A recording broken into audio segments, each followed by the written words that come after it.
내가 아니고 이제 보호자 입장에서 내 아내가 사기라는 걸 들었을 때는 또 느낌이 사뭇 다르더라고. 둘 다 기가 막히지. 우리가 건강해질 수 있는 마지막 기회니까 꼭 붙잡고 부여잡아야 될 마지막 기회, 놓치면 안 되는 마지막 기회. 그래. 마지막 기회가 있으니까 얼마나 감사한 일이야. 그래, 맞아. 내가 아프고 나에게 주어진, 나에게 허락된 삶의 기한이 언제인지 확실히 알 수가 없는 경험을 했기 때문에 오늘 나에게 주어진 이 하루가 내 인생의 마지막 날이라고 가정을 하면은 나에게 주어진 이 하루를 누군가를 미워하고 누군가를 증오하면서 보내고 싶지는 않은 거야. 그 시간을 이 사람을 사랑하고 이 사람을 축복하는 시간으로 채우고 싶은 게 오빠의, 내가 요즘 생각하는 나의 투병기야. 하나, 둘. 왜 저보고 하루라도 더 살아야 되냐라고 물어봤을 때는 하루라는 시간을 통해서 제가 조금이라도 더 온전해질 수 있는 기회를 갖고 싶은 거예요. 이야! 오, 정확해. 우와! 잘하는데? 이야! 찡찡!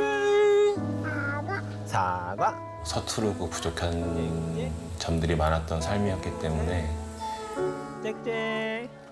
함께 차차차. 힘을 털어놓고. 하루라는 시간이라도 주어진다면 조금이라도 더 온전하고 좀 성숙한 하루를 더 살 수 있는 기회를 갖고 싶어서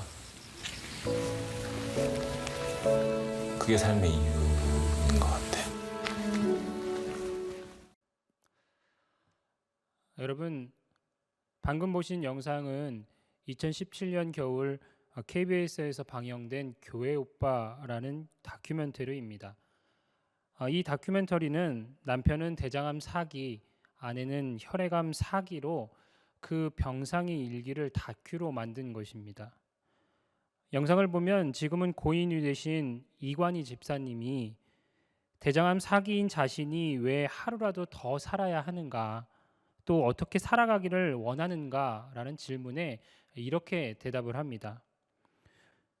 누군가 내게 하루라도 더 살아야 하는가 묻는다면 하루라는 그 시간을 통해서 자신이 조금이라도 더 온전해지고 성숙해지는 기회를 갖고 싶기 때문이다. 그리고 오늘 나에게 주어진 이 하루가 내 인생의 마지막 날이라고 가정한다면 나에게 주어진 이 하루를 누군가를 미워하고 누군가를 증오하면서 보내기보다 오히려 그 시간을 사랑하고 축복하는 시간으로 채우고 싶다. 그렇다면 오늘 말씀을 나누고 계신 저와 여러분은 주어진 오늘이라는 그 하루의 삶을 어디에 또 어떻게 또 무엇을 위하여서 사용하고 계십니까? 우리 자신을 조금이라도 더 온전하고 성숙하게 하기 위한 그러한 시간으로 사용하고 계십니까? 아니면 내 욕심을 채우기 위한 시간으로 사용하고 계십니까? 누군가를 사랑하고 축복하는 시간으로 사용하고 계십니까? 아니면 누군가를 미워하고 증오하며 하루를 사용하고 계십니까? 여러분, 하나님을 믿고 살아가는 우리 모두는 그 하루의 삶을 하나님 앞에 정말로 온전한 모습으로 잘 사용하며 살아가기를 원하고 있습니다. 하지만 하나님 앞에 온전한 삶은 단순히 원한다고 하여서 이루어지는 것은 아닙니다. 정말 온전한 모습으로 살아가기를 원한다면 무엇보다 정직하게 살펴보고 점검해 보아야 할 것이 있는데, 그것은 다름 아닌 우리 모두에게 허락되어진 오늘이라는 그 하루, 그 하루의 삶을 어떻게 사용하고 있는지를 점검하고 살펴보아야 한다라는 것입니다. 그리고 우리의 이러한 삶을 점검할 때에 우리 스스로에게 질문해 보아야 할 것이 있습니다. 첫 번째는 자유로운 그 하루의 삶 가운데 무엇을 선택하고 있느냐 질문하는 것입니다. 13절의 말씀을 보면 이렇게 기록하고 있습니다. 형제들아, 너희가 자유를 위하여 부르심을 입었으나 그러나 그 자유로 육체의 기회를 삼지 말고 오직 사랑으로 서로의 종 노릇하라. 이 말씀을 메시지 성경으로 다시 보면 이렇게 기록하고 있습니다. 하나님께서 여러분을 자유로운 삶으로 부르셨다는 것은 틀림없는 사실입니다. 그러나 여러분은 그 자유를 방탕한 삶을 위한 구실로 삼지 마십시오. 방탕한 삶으로 여러분의 자유를 망치지 마십시오. 오히려 여러분의 자유를 사랑 안에서 서로 섬기는 일에 사용하십시오. 여러분, 하나님께서 우리를 지으실 때 우리를 로봇처럼 모든 일에 복종하도록 우리를 지으시지 않으셨습니다. 우리에게 자유의지를 주셨는데 이것은 우리 스스로 모든 것을 선택할 수 있도록 하셨다라는 말입니다. 때문에 하나님께서 허락하신 그 하루의 삶, 주님께서 주신 선택의 자유와 모든 은사와 달란트를 가지고 무엇을 추구하고 어떠한 일들을 선택하며 살아가고 있느냐를 질문하고 점검해 보아야 한다라는 것입니다.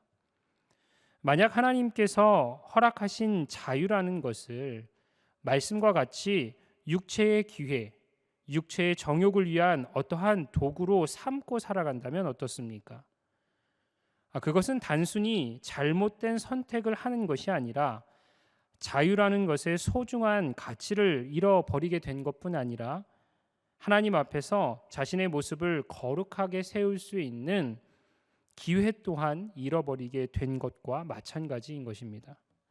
그래서 베드로전서 2장 16절의 말씀을 보면 성경은 다시 한번 우리에게 이렇게 말씀합니다. 너희는 자유가 있으나 그 자유로 악을 가리는 데 쓰지 말고 오직 하나님의 종과 같이 하라. 이 말씀을 메시지 성경에서는 또 이렇게 기록합니다. 여러분의 자유를 행사하되 질서를 파괴하는 일이 아니라 하나님을 섬기는 일에 그것을 사용하십시오.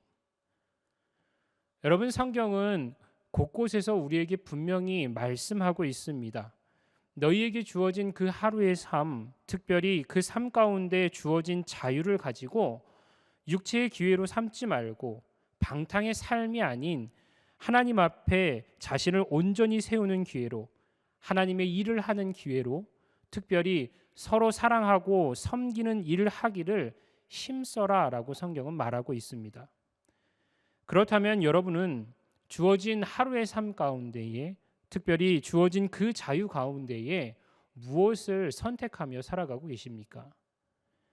바라기는 육체의 일을 위해 하루의 삶을 낭비하는 것이 아니라 주위의 사람들을 사랑하고 섬기는 일, 하나님을 위한, 하나님을 섬기는 일을 선택하여 하나님 앞에서 온전함을 이루며 나아가시는 매일매일의 삶이 되시기를 간절히 소망합니다.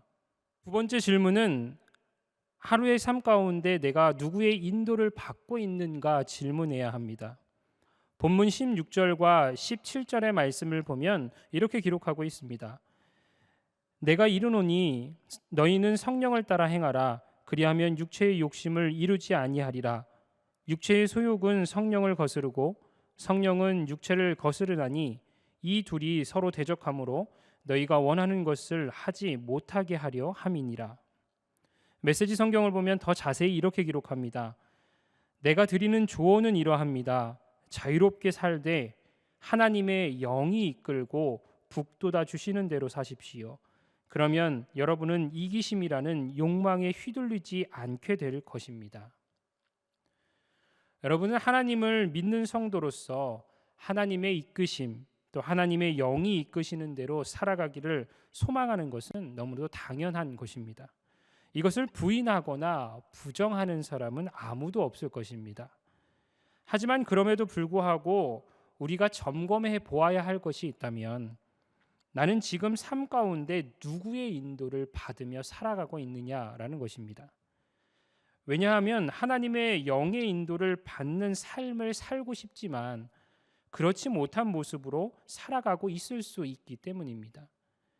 또한 성령의 인도를 받고 사는 것은 소망하는 그 마음만 가지고 이룰 수 있는 일이 아니기 때문입니다. 본문에 기록된 육체의 소욕은 성령을 거스르고 성령은 육체를 거스르나니라는 그 말씀처럼 마음은 있지만 하나님 편에 서는 것과 육체의 소욕 가운데 있는 것 사이에 늘 갈등하는 것이 우리들의 모습이기 때문입니다.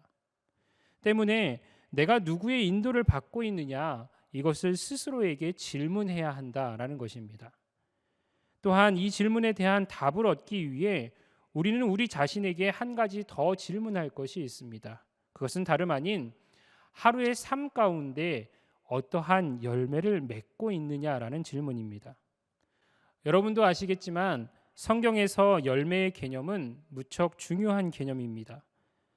신약 성경을 보면 성경 곳곳에 열매라는 단어가 자주 등장합니다. 마태복음 말씀을 보면 그러므로 회개에 합당한 열매를 맺고 라고 기록하고 있고, 요한복음에는 나는 포도나무요 너희는 가지라, 그가 내 안에 내가 그 안에 거하면 사람이 많은 열매를 맺나니 라고 기록합니다. 또한 히브리서 말씀을 보면 무릇 징계가 당시에는 즐거워 보이지 않고 슬퍼 보이나 후에 그로 말미암아 연단받은 자들은 의와 평강의 열매를 맺느니라 라고 기록하고 있습니다. 뿐만 아니라 읽지는 않았지만 갈라디아서 5장의 그 마지막 부분을 보면 성경은 성령의 열매와 육체의 열매에 대해서도 기록하고 있습니다. 그렇다면 이와 같이 열매라는 그 단어를 포함하고 있는 그 성경의 말씀들이 우리에게 말하고 있는 것이 무엇입니까? 열매를 통해서 우리의 상태를 알 수 있고 우리가 누구의 이끄심을 따라 살아가고 있는지를 확인할 수 있다라는 것입니다. 마음이나 어떠한 다짐이 아니라 오직 우리의 삶의 그 열매를 통해서만 알 수 있다라는 것입니다. 여러분, 정욕과 욕심에 이끌려 사는 사람의 삶에는 온갖 더러운 죄악과 분노와 시기와 분열과 음행과 방탕의 열매들이 맺혀집니다. 하지만 하나님의 영의 이끄심을 받는 사람에게서는 어떠한 열매가 맺히게 되는 것입니까? 사랑과 희락과 화평과 오래 참음과 자비와 양성과 충성과 온유와 절제와 같은 성령의 열매가 맺혀지게 되는 것입니다. 그렇다면 여러분의 삶에는 지금 어떠한 열매가 맺혀지고 있으십니까? 여러분 삶 가운데 맺혀지는 삶의 열매가 우리의 삶이 누구의 인도함을 받고 있고 누구의 이끄심대로 살아가고 있는지를 나타내는 증거가 됨을 기억하시기 바랍니다. 또한 바라기는 여러분 삶 가운데 주님의 이끄심과 인도하심에 순종함으로 주님이 원하시는 아름다운 열매를 맺는 모든 분들이 되시기를 간절히 소망합니다. 이제 말씀을 정리하려고 합니다. 여러분, 오늘이라는 하루의 삶은 다시는 되돌아오지 않는 날이기 때문에 굉장히 소중한 날입니다. 그리고 우리는 지금 오늘이라는 그 소중한 하루의 삶을 살아가고 있는 중입니다. 그렇다면 이 시간 스스로에게 한번 질문해 보시기 바랍니다. 여러분은 삶 가운데 그 자유 가운데 무엇을 선택하며 살아가고 계십니까? 하나님의 일을 선택하고 계십니까? 아니면 육체의 정욕을 위한 것을 선택하고 계십니까? 또 여러분은 누구의 인도함을 받으며 살아가고 계십니까? 하나님의 영이 이끄시는 대로 살아가고 계십니까? 아니면 육체의 정욕이 이끄는 대로 살아가고 계십니까? 또 삶 가운데 어떠한 열매를 맺으며 살아가고 계십니까? 육체의 열매입니까? 아니면 성령의 열매이십니까? 매일매일 나에게 주어지는 그 하루의 삶, 당연한 것 같고 또 아무것도 아닌 것 같지만 그 하루는 하나님 앞에서 우리가 성숙하고 온전하여질 수 있는 기회가 되어야 함을 기억하시기 바랍니다. 또한 그 하루의 삶을 미움과 증오가 아닌 다른 이들을 사랑하고 축복하는 시간으로 사용하기를 하나님께서 원하고 계심을 기억하시기 바랍니다. 그리고 무엇보다 하나님이 이끄시는 대로 순종하여 성령의 열매를 삶 가운데 맺고 나아가기를 하나님께서 무엇보다 원하고 계심을 기억하시기 바랍니다. 이것을 기억함으로 우리에게 주어진 오늘 하루의 그 삶을 온전히 살아내고 또 하나님 앞에 더욱더 온전히 세워져 나아가시는 저와 여러분 모두가 되시기를 간절히 축원합니다.